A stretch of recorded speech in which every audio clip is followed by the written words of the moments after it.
Hello everyone. Today I will teach you the right-hand algorithm and the left-hand algorithm for the 3x3.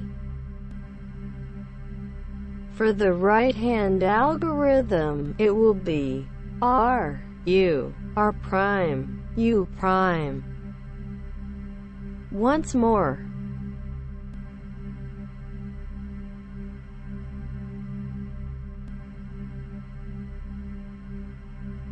For the left-hand algorithm, it will be L prime, U prime, L, U.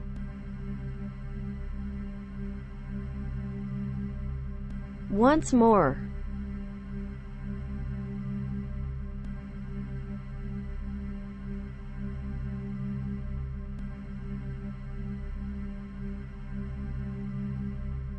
Make sure to practice and have a wonderful day.